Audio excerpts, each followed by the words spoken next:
In the History Department and here at the Center for Latin American and Caribbean Studies, and I'd like to welcome everyone here this afternoon or this evening to the CLACS Fall 2009 Research Colloquium Series entitled Cuba, History, Culture, and Revolution, organized by Professor Ana Lopico in Spanish and Complet and myself. Before introducing our speaker today, I'd like to actually take this opportunity to announce another event in this series, which is this coming Thursday, November 12th at 10 a.m.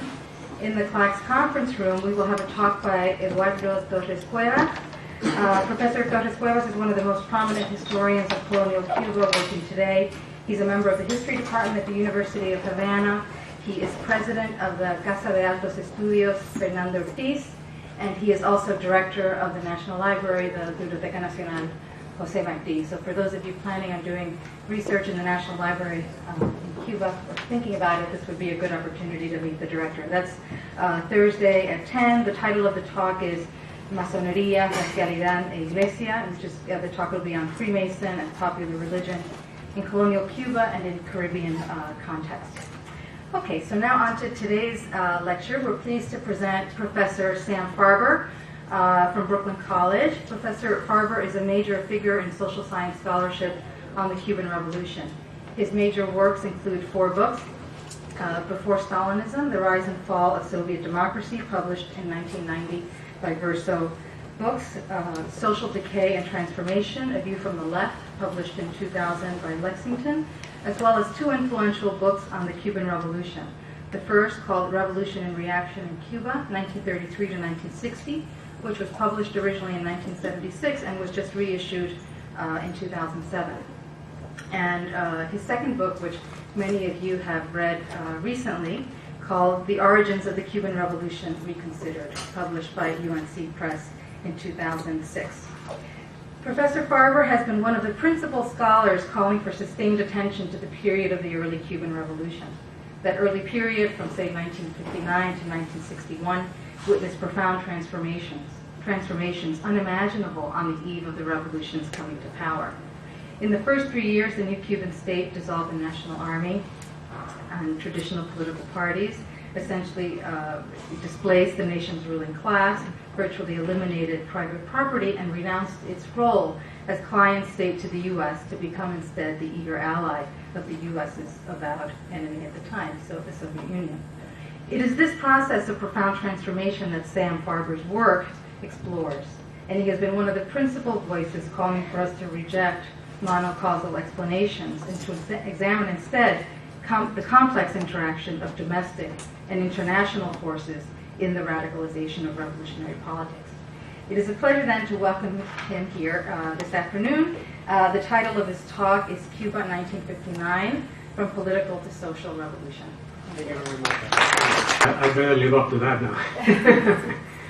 As Anna just said, my talk will be about Cuba 1959, From Political to Social Revolution. And I guess I should start by defining my terms. When I'm talking about political revolution, I'm talking about a change of a political system from dictatorship to democracy. Or, in the case of the United States, the American Revolution was a change, a political revolution that was a change from a foreign monarchy to a white republic. So we're talking about a change of a political regime. When I talk about social revolution, I mean a lot more than that. I mean a significant change in the class system of the social structure of the society, with structural changes such as agrarian reform, for example. And inevitably, given that it's Latin America and part of the third world, it inevitably involves attacking foreign property, since the United States was a major holder of both industrial and agricultural property in Cuba. So the issue of anti-imperialism also becomes part of the process of a social revolution and not just a change in the political system from dictatorship to democracy. At the time of the Cuban Revolution, that is in the late 50s, it could be said that there were two previous revolutions in Latin America that could qualify, although there's a lot of controversy about that and I'm aware of it, that could qualify as social revolutions. One was the Mexican Revolution, particularly the period under Cárdenas from 1934 to 40, which saw, by and large, in most parts of Mexico, the smashing of the hacienda, greatest distribution of land. As much land was distributed in those years as all the years before the Mexican Revolution, the nationalization of oil in 1938. So it can be said that it was a social revolution. And also Bolivia in 52. Whatever controversy those two cases may develop, I think they are the ones that at least approximate that one could think of social revolution before Cuba. Now, if we look at the political revolution in Cuba, which is essentially before January 1st, 59, when Batista was overthrown finally, it isn't so unique, really, in the sense that in the late 40s and early 50s, a whole number of constitutional governments were overthrown in Latin America, such as in Venezuela, with Pérez Jiménez coming to power, in Colombia and so on. There were all sorts of struggles in Peru, Odría. There were a lot of struggles against dictatorship for the restoration of democracy. And in fact, the Pérez Jiménez was overthrown exactly a year before the Batista was overthrown, in early 58. So in that sense, Cuba was not that unique. Batista had come to power in March 10th, 1952, had overthrown a constitutional republic, and a movement developed to restore the progressive constitution of 1940 that had been suppressed.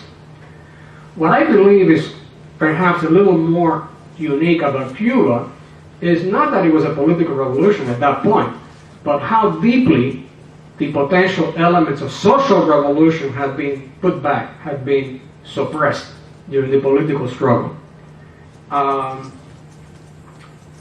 For example, anti-imperialism. Anti-imperialism had been a prominent feature of the Cuban Revolution in the 1930s, had virtually disappeared. Even the term was no longer used except by the small Cuban Communist Party. But the word imperialism was no longer used, unlike the situation in the 1930s. And Fidel Castro actually has spoken several times about that.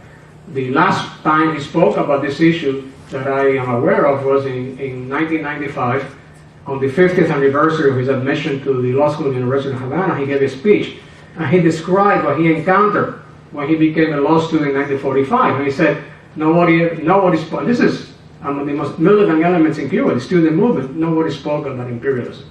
It was simply, the word was another. Carlos Rafael Rodriguez of the Cuban Communist Party has also spoken about the same thing. So, in other words, it's not that I discovered America with this, but it is an important feature of that period. And something similar can be said about the concept of agrarian reform. It is true.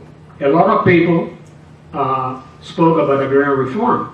I remember when I did my bachillerato in Marianao, which is near Havana. In the last year we had, next to the last year, we had a course on political economy, very conventional course, and even that textbook talked about agrarian reforms. But what did they mean by agrarian reform? And that was not very little radical about the concept of agrarian reform. In fact, nothing radical at all. All it spoke about, essentially, the consensus view before the revolution of agrarian reform was the distribution of idle lands, the lands that were not worked. On the issue of compensation, it's very telling. On the issue of compensation for expropriated agrarian property, it's interesting that at the 1940 Constitution there was a very hot debate about that issue. And the Communist Party argued against compensation. And the Constitution came down with the notion that compensation had to be in cash and to be determined by a competent judicial authority. So this is the quite progressive, actually, Constitution of 1940. Fidel Castro's history will absolve me. That was at its time a radical document, which very few people knew about in Cuba, by the way. One of the things that is not known about history will absolve me, it became known after the victory of the revolution. Because very quickly Castro himself laid it aside to reach an understanding with the middle class elements in Cuba, and a very moderate position was developed by the 26th of July movement in the 2 years previous to the overthrow of Batista. But if you look at even a fairly radical document like History Will Absolve Me, he too talks about giving compensation to the proprietors based on the income they had over the previous 10 years. So even History Will Absolve Me accepts the notion of compensation. Now, I seize on that issue because it was a dividing line between, if you will, the conventional view of agrarian reform and the radical view of agrarian reform. I am sure that Cuba was not the only place that was the case. I know, for example, in Bolivia in '52, compensation was also an issue. In late '58, an agrarian reform bill, a very modest, moderate agrarian reform law was approved in the Sierra Maestra that was absolutely and totally non-controversial. Nobody was against it.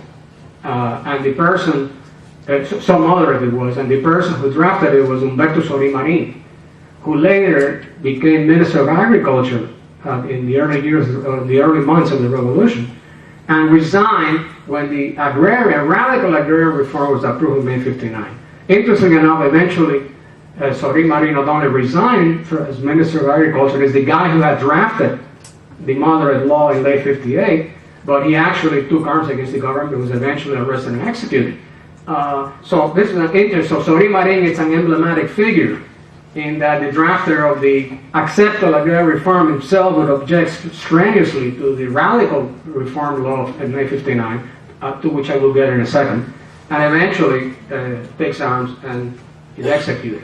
Now, what are the reasons for this moderation, for this decline of the left, if you will, in Cuba, even beyond what had happened, in my opinion, in other Latin American countries? And one reason, I believe, is that the Cold War had a very serious impact on Cuba, including the Cuban labor movement, far more so than, in my view, than in other Latin American countries. So that was like a very stultifying force in terms of diminishing radicalism in Cuba. And also because the radical elements of the '33 revolution had been anti-imperialist, eventually became the government. As they became the government in the 1940s, they gave up the anti-imperialism of their youth, of their young years, if you will, and it is happening in a period of relative prosperity in Cuba. That is the World War II period, and particularly the years of the late 40s and early 50s. Those were years of great relative prosperity that contributed to this moderation, if you will, of what had been the nationalist anti-imperialist forces in a different period. So this is sort of by way of the situation before victory. Victory comes on January 1st, '59, and this opens up, this victory, this defeat of the dictatorship, opens up a period of popular effervescence, a period of reivindicaciones. I'm trying to find the exact translation for this in English. I found it in the dictionary. Claims, demands, but somehow it doesn't quite carry the reivindication. That is, to get back what you had. People who have been fired in Batista years wanted their jobs back. Wage increases that have been denied. So there are a lot of strikes take place in Cuba, but these were strikes in the spirit of the previous period, if you will. Strikes of more traditional kind of many of them, because people now were free to try to get what they deserved and what they wanted. And in fact, in February 1959, and this is the only thing I'm going to quote, not to bore you to death, but it's very striking. In February '59, Fidel Castro reacts to this kind of demands, to this kind of reivindicaciones, to this kind of claims, and says, and this is in February 1959, "I have seen," says Fidel Castro, "that in these rallies, banners and demands are put forward in the same tone that was used when there was a non-revolutionary council of ministers, a non-revolutionary government. The masses don't realize that this is their government, that this is the government of the people." And indeed, what the leadership tries to do is to try to channel that effervescence into a more radical political stance. And again, a characteristic of Cuba, in my opinion, unlike every other major social revolution, is that the push for radicalization comes overwhelmingly from the top. That is, the leadership is more radical and is trying to use every opportunity to push things in a more radical direction. The executions of Batista murders offer a historic opportunity to push the envelope in terms of reopening an anti-imperialist perspective in Cuba. This was not, of course, preordained by the Cuban government, the Cuban revolutionary leadership. This was a reaction of the United States, where the American press and the American Congress and so on went into a big rage protesting about the execution of Batista murders, when the very same people hadn't given a damn about what was happening in Cuba in the preceding couple of 2 or 3 years, when lots of people were tortured and killed. So all of a sudden they became humanitarians and concerned about what was happening in Cuba. That ambience, political ambience in the United States, gave the opportunity, if you will, for the Cuban leadership to react back and say, we're not going to take this sitting down, and radicalize the population with an anti-imperialist message. Nothing inevitable about that, by the way, because in similar situations, other leaderships may react to imperialist pressure and try to accommodate to it and try to make a deal. That was not the case in Cuba. That's a very important difference. So the executions offer the opportunity to push an anti-imperialist message. Sometimes, however, and perhaps we might want to discuss the issue I'm going to raise no further in the discussion period, sometimes the attempts of the leadership to push the envelope in a more radical direction met resistance from its own base. I don't mean from the conservatives and the counter-revolutionary. And this was the issue of race, the issue of blacks, the silent issue in Cuba. I'm writing a book now on the last 50 years of the Cuban Revolution, and I have a chapter on blacks called An Oppression That Dare Not Speak Its Name, as a takeoff on the gay issue in the United States. Because the racism in Cuba was, for reasons that I cannot go into now, became something you don't talk about. So Castro did try to talk about it in his famous March 22nd speech, where he announced that the government would open up the private beaches to the and parks that in the provincial cities blacks were not allowed to use in the same space as the whites, and a tremendous backlash developed to this.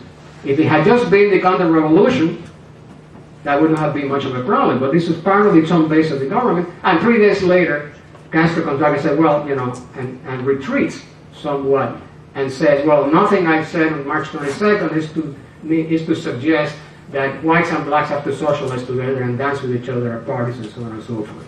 It was obviously a retreat where the envelope he had pushed was pushed back somewhat.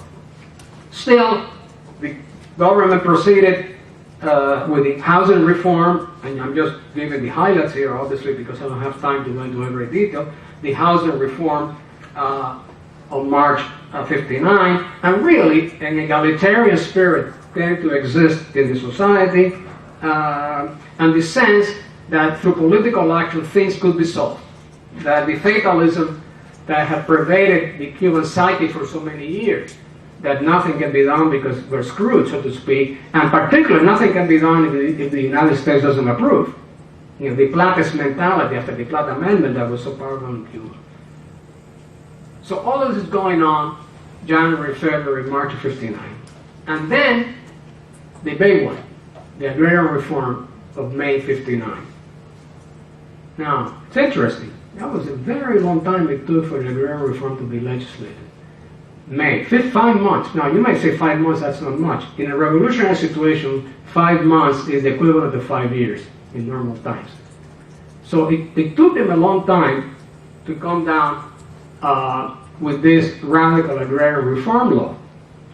And my interpretation of that is that Castro was taking a very careful measurement of the relation of forces to see, particularly after the experience with the issue of race, and particularly the whole background about compensation and so on and so forth, that he was taking his time to take a measurement of the relation of forces and to see how far it could go. And in that period, I would call it sort of the Cuban waiting for Godot. And why do I say the Cuban waiting for Godot? Because everybody was talking about agrarian reform. The Asociación de Hacendados, that is the sugar landers, we too are for agrarian reform.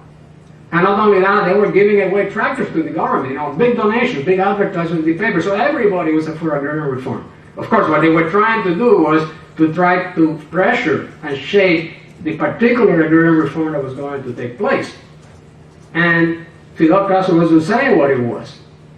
They were not saying it, but so everybody was hoping, and particularly all these conservative elements were hoping that the supposedly more moderate Fidel Castro would tame down the wild radicals of Che Guevara and Raul Castro, who were then perceived as way out on left field, and Fidel was like, people weren't sure about exactly whether he was with them or not. That was always a question mark. So the idea was, from the extreme right, all through the Cuban Communist Party, to try to influence Fidel and see what he would come through. He's the decider here. So let's have him decide in our favor. But the agrarian reform did finally come down from one day to the next, so to speak, in May of '59, and it was a radical agrarian reform. And by the way, it was a land distribution agrarian reform. There was absolutely no talk about state farms or anything like that. There was some talk about cooperatives, very vague. Nobody knew for sure what that was. And on the fundamental issue of compensation, here was the big one. No cash compensation. We're going to give you 20-year bonds at 4.5 interest at the value that you declare for tax purposes. So you were screwing the taxpayer, and now we're going to screw you. You see, the divine justice, I would think. And then, of course, you know what he defends at this point, and this becomes the big divider, the big before and after May '59. Internally, in terms of the relationships between the revolutionary leadership and public opinion in Cuba, from right to left, and also in terms of the U.S. This is the big point of departure for the United States. Until that point, they had the policy that could be called watchful waiting. They were not too hot about Fidel Castro, but we'll see. Let's see where this goes. We're not going to act in either very warm or very hostile fashion. After May '59, there they are, the State Department papers and all of that, which I used right in the basement of your library here at Bob's when I was writing my second book. It's all there. You can check it out. And it's after May that they decide, the United States government, to go for regime change. Not initially through violence. Initially through trying to line up an opposition in Cuba, a civil opposition. It's only at the end of that year, at the end of '59, that they begin to come around to the idea that a violent overthrow by the United States, of course, organized by the United States, would be necessary in Cuba. So the agrarian reform is a parting of the ways, and then the radicalization process continues after that in 1960, wholesale nationalization, and so on.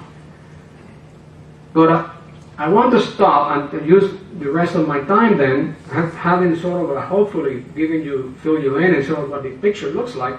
I would like to raise a couple of analytical questions. And one of them is, why was this possible? Why was this change so unprecedented in Latin America possible?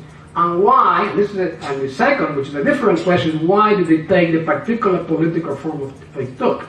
That is the embracement of the Soviet model of society. Those are not the same questions, and I would like to address both. Why was this possible? Why was this radicalization possible? Particularly this radicalization pushed by the leadership, very much by the leadership. It was structurally possible because of the scope. The scope of the revolutionary victory was far beyond what anybody expected, including the leaders themselves. And the main reason why the scope of the victory went far beyond what even the leaders expected was because the traditional army totally collapsed. Boom! Collapsed. Not only did the traditional army totally collapse, but the traditional political parties had by then become totally discredited, and some of them had disappeared altogether. Moreover, what could be called, the term was not used in those days, what could be called civil society in Cuba had very quickly fallen under the control of Fidel Castro. I am referring specifically to the movement of civic resistance which has been a very important force in bringing down the Batista government. And this is, it included professional associations such as the Bar Association, the Doctors Association, architects, and all sorts of primarily professional people who had went on the ground to try to overthrow Batista. And they formed Movimiento de Resistencia Cívica, a movement of civic resistance, which in late February of '59 dissolved itself into the 26th of July movement, which was dissolving itself into essentially a mush, because the 26th of July movement was not much of an organization to begin with, and very much an amorphous group that very pliable to the decisions of the leadership without any kind of independent existence. So this made it possible. But I think an important distinction has to be made about the course of political radicalization during the first 8 or 9 months of 1959 and after that. And that distinction is the following. Well, all along, whether in January of '59 or at the end of '59, the leadership was the one pushing for radicalization. In the first 8 or 9 months of the revolution, it was still a fairly pluralist process of diverse political forces. It was not a monolith by any means. Not only was it pluralist, but in many instances was quite democratic. And I'm going to give some instances of that in a minute. So,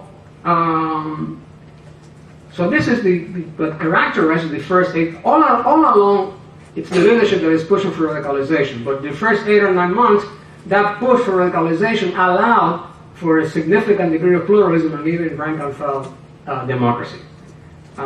Decisions, however, were taken, in my opinion, in the late summer of '59, late summer, early fall of '59, to bring an end to that pluralism, to that rank and file democracy, and to close the lead, tighten the lead, and ally with the USSR in the international front, and with the local Cuban Communist Party in the domestic front.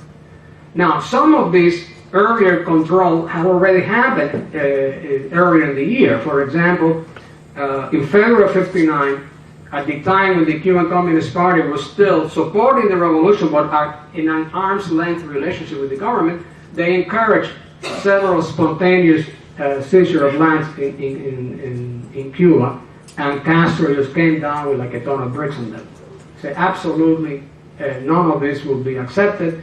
Anybody who participates in the kind of spontaneous land seizures will be banned from receiving any benefits from the agrarian reform law that is to be legislated in the future.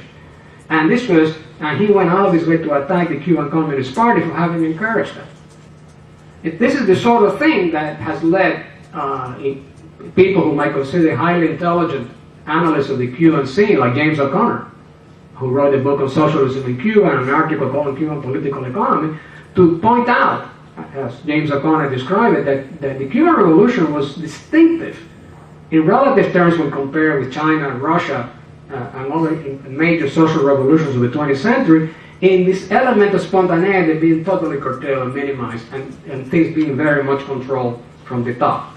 And I'm going to cite a couple of examples, very important examples, of how this initial process of pluralism and even rank and file democracy was brought to a halt and reversed by the end of 1959.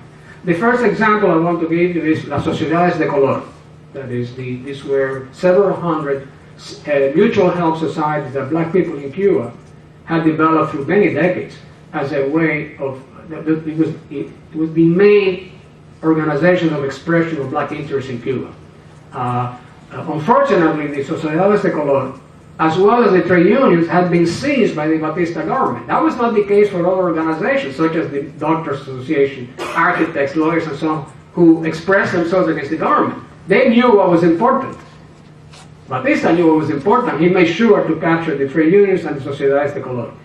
And as soon as the revolution happened, a lawyer by the name of Juan René Betancourt, whose importance, in my opinion, has been greatly underestimated, a black lawyer, probably the single best known, that we would call civil rights in our language, person in Cuba. He writes a very interesting article in The Crisis, the magazine of the NAACP, in 1961, describing what happened. That is, he had been an opponent of Batista. he's appointed by the government to run the Sociedades de Color, and he goes to the government and says, by the way, we are really normalizing the whole situation, everything is falling into shape. We're going to hold a national congress of the Sociedades de Color in November of '59 to really launch the whole thing. Next thing he knows, he appears in the press that he had resigned. It was news to him that he had resigned. The pressure of other duties, as the compañero Betancourt can no longer be that. So he's gone. No Congress of the Sociedades de Color in '59, and by the mid-60s they're all gone. They have disappeared by 1965. And in '62 the government declares the racial issue in Cuba has been solved. And no more talk about this. There's the rule of silence again. The oppression that dare not speak its name again returns after the interruption of Castro, particularly on March 22nd, making this a visible and open issue. And it was definitely an anti-racist speech, make no mistake about it. It was by no means extreme as many whites in Cuba thought it was, not at all. But it was nonetheless an anti-racist speech. That's the case of the Sociedades de Color. A more important case, in my opinion, is, because of the significance of it, was what happens with the unions. I mentioned all the strikes that took place at the beginning of '59, following the Reivindicaciones, and the unions engaged, and this is not much has been said about this. The unions engaged in a massive organizing drive. Already before the revolution, 50% of Cuban workers belonged to unions. They were very bureaucratic, corrupt, and so on, but they were unionized, including the sugar workers, going back to the 30s. So there's a big organizing drive, particularly to unionize small firms, which were typically non-union. And in an economy like Cuba, small firms were critically important.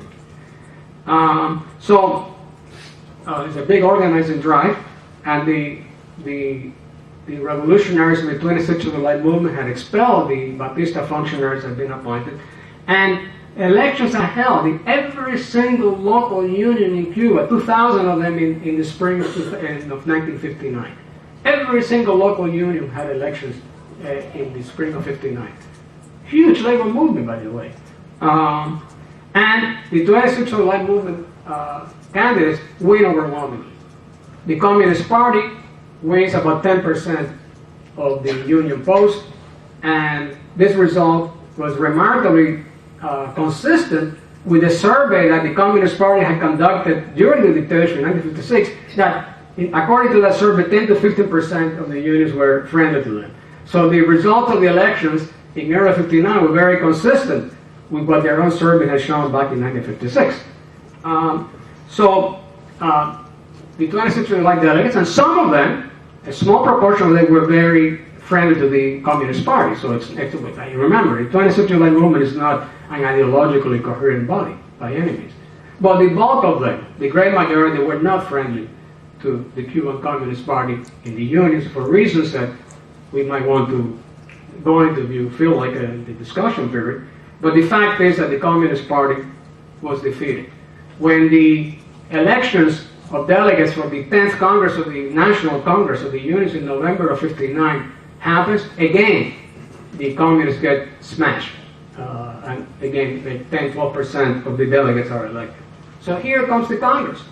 And it was clear that at this 10th Congress, the first free Congress of the Unions after the overthrow of Batista, it was clear that the Communists were going to be kept out of positions of leadership. So Fidel Castro comes and intervenes to alter the results of the Congress, and as a result of that, the Communists were not yet included in the leadership of the so-called Unitarian elements of the 26th July movement. That is, those elements in the 26th that were pro-communist are the ones who are given the deciding role of the Union. And right after the Congress takes place, then a massive purge of the unions happens, not through new elections. And by the way, had new elections been held, anybody running with Castro support would have been elected. Let's be clear on that. But he still didn't decide to hold new elections. He decided to have purges instead and get rid of some 50% of the trade union leaders who have been elected in that spring. And of course, within the next 2 years, a process happened by which the unions rapidly became just like they were in Eastern Europe. And in 1961, legislation was approved, literally copying the Soviet labor code and the role of unions it was in the Soviet Union, almost by the letter. Che Guevara comes and says that we are now living in the socialism, there is no reason for unions to strike, and therefore people have to get used that this is a collectivist society and there is no strikes. And therefore workers cannot strike. That was Che Guevara in 61. By the time of the 11th Union Congress in November of 61, 2 years after the 10th Congress in October of 59, all the controversy that happened at the 10th Congress is a very lively, controversial, really full of spite and spirit and so on, was gone. A totally monolithic Congress, no discussion, and Lázaro Peña, who had been the old communist trade union leader, is elected as national secretary of the trade unions. And the contrast between the 10th Congress in November of 59 and the 11th Congress in November of 61 was like day and night. So this is the new order copying the Soviet system. Now, so I gave the examples of what happened to the Socialized Cuba, which unfortunately is not anywhere as well documented, and I'm working on that issue right now, as a matter of fact, as it is in the case of the unions. So now, the final question I want to address is why the politically developed the way it did. Why did the Cuban Revolution go into the Soviet bloc mode? I'm not saying it was identical to the Soviet bloc. I mean, obviously, it's a system that has national variations, just like there is Japanese, Swedish, and American capitalism, and they're not identical to each other, they're all capitalists. Similarly, China, Vietnam, Cuba, the Soviet Union, they're all under this capital C communist system, although that doesn't mean they're identical to each other anymore than Sweden is identical to the United States, even though Sweden is as capitalist as the United States is. Contrary to what the right wing in this country thinks that, socialism that Obama is bringing to this country and all this absolute lunacy. So why did it evolve the way it did politically? I'm here, and this is the last major issue that I'm going to discuss with you here. Here there are three major types of explanations. First of all, there is the explanation of the Cuban right wing, and not only the Cuban right wing, but even liberals like Tat Chut, former, he's dead now, for a long time, correspondent, very important correspondent for the New York Times, and very knowledgeable of Cuba. He wrote a massive biography of Fidel Castro about 20-something years ago. But Chut, on this issue, agrees with the Cuban right wing. There was all a plot. It was all a conspiracy going back to before the victory of the revolution, going back to at least 58. And involved in this notion of conspiracy is the idea that somehow you could not have a radical social revolution in Cuba. By definition, it's not possible. So therefore, if it's by definition not possible, therefore it has to be a plot. It has to be a treason. It has to be some kind of trick that was played on the Cuban people. There's a lot of evidence to the contrary. A lot of evidence that I don't have the time to go into now. But for example, clearly Raúl Castro didn't have the same politics as Fidel. Recently I ran into a couple of years ago. I ran into the political testament that Raúl Castro left, and he named somebody else, not his brother, as his political inheritor. It's very interesting. But anyway, so this is sort of the conspiracy plot theory. Then there is another approach, which I believe is equally mistaken, which is very popular among North American, United States liberals and some radicals, which is that the radicalization and going into the Soviet-type system in Cuba was merely and completely a reaction to U.S. policy.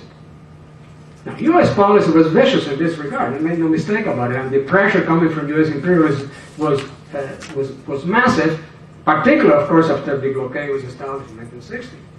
But this perspective somehow describes the Cuban leadership as if they had no politics of their own. as they were like blank slates, merely reacting to American policies as if they had no ideas of their own.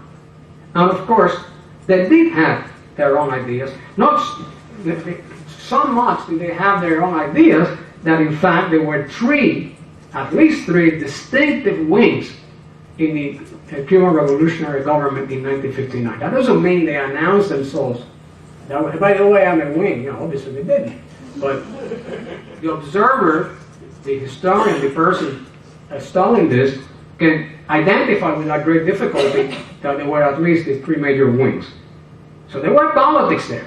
It wasn't just reacting to the United States. There was a liberal wing, which was very heavily represented in the first cabinet that was put in place right after the victory of the revolution.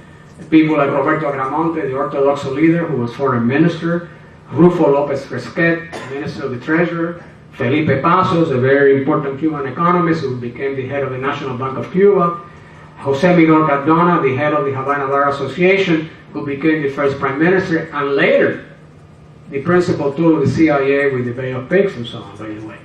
He had been prime minister in early '59. Interestingly enough, this liberal wing had a huge potential, underline that, social base in Cuba, in the Cuban middle class.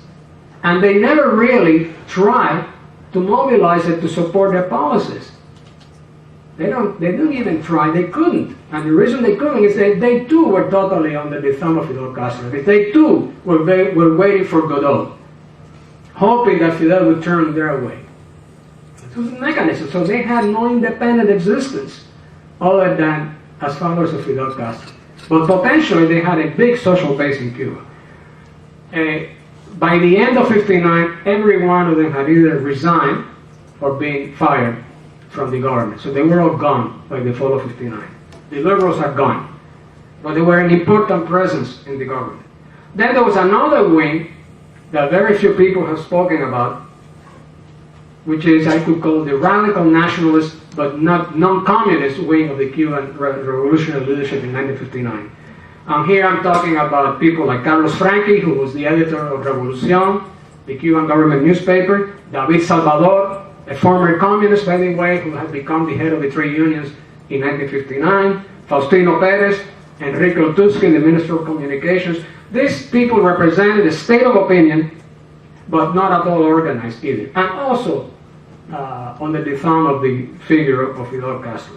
And they were not coherent as a group in any case. Their incoherence was shown by the fact that of the four names I mentioned, two of them broke with the government and left the country, Salvador and Franqui, and Perez and Otusky adapted themselves to the regime and continued serving the regime, although under less prominent positions in later years than they had in 1959. Finally, there was the Raúl Castro Che Guevara wing, which was very definitely pro-Soviet. And here it's important to clarify something that has often been confused. 2 years later, after 1960, Che Guevara becomes very critical of the Soviet Union. But he was an ally of them, or the Cuban communists, and that pro-communist wing back in '59. And it's in '59 where all the major decisions are made and all the major changes are made. Afterwards, he becomes critical of the Soviet Union, not on the question of democracy or the lack of it, that he never changed his mind on that, but on other matters which are very important to be sure, like the foreign policy of the Soviet Union, what he saw as the bourgeoisification of the Soviet Union, etc., etc. But not in '59. So Raúl Castro and Che Guevara are part of the pro-Soviet wing, and by the way, the documents that have been declassified, have been opened after the collapse of the Soviet Union, shows that as early as April of '59, the Soviet Union was sending specialists, typically Spanish communists, who obviously spoke Spanish, to Cuba to organize the state security service as early as April of '59. This came up in the book One Hell of a Gamble by Fursenko of Naftali. What Fidel knew about it and so on, Fursenko and Naftali do not address that question, and I haven't been able to find evidence to that regard. At some point, and I believe it was in the summer of '59, but I cannot prove that, and it's just a hopefully an intelligent guess, Fidel Castro threw in his lot with Che and Raúl. And I say threw in his lot with them because I think Fidel was a different type of political person than they were. And the way I could summarize it by saying that Fidel Castro was a revolutionary politician.